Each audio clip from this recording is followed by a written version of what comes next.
नमस्कार सर्वांना. 3 वाटी आपण गव्हाचं पीठ चाळून घेतलेलं आहे. त्याच्यामध्ये मीठ घालायचं, तेल घालायचं, मिश्रण छानसं एकजीव करून घ्यायचं आहे आणि थोड्या थोड्या पाण्याचा वापर करत मऊसूत अशी कणिक मळून झालेली आहे. कणिक ना 20 मिनिटासाठी झाकून ठेवायची आहे. त्यानंतर कढईमध्ये आपल्याला 1 वाटी काजू घ्यायचे आहेत. काजू 2 ते 3 मिनिटासाठी भाजून घ्यायचे आहेत. भाजलेले काजू थंड झाल्यानंतर मिक्सरमधून फिरवून घ्यायचे आहेत. त्यात वेलची पूड, जायफळ पूड, त्यानंतर बडीशेप ॲड केलेली आहे आणि गूळ किसून घातलेला आहे.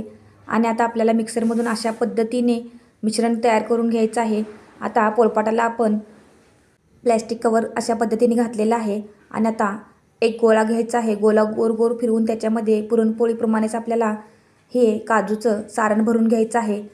अशा पद्धतीने पुन्हा एकदा सर्व बाजूने छानसं दाबून घ्या, जेणेकरून सारण पूर्णपणे पसरून पोळीमध्ये शिरेल.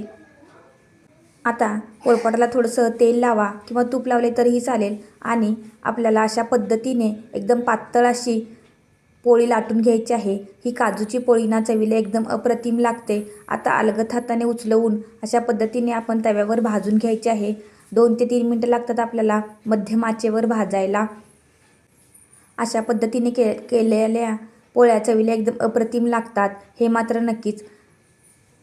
दोन्ही बाजूनी अगदी खरपूस सोनेरी रंगावर आपण ज्याप्रमाणे पोळी भाजतो त्याप्रमाणेच भाजून घ्यायची आहे.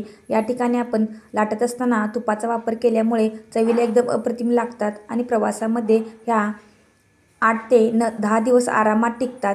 आणि एकदा तुम्ही आवर्जून ही रेसिपी ट्राय करा आणि पौष्टिक आणि सात्विक अशी आपली रेसिपी ही तयार झालेली आहे. या पोळीमध्ये गुळाचा वापर केल्यामुळे थोड्याशा काळपट दिसतात.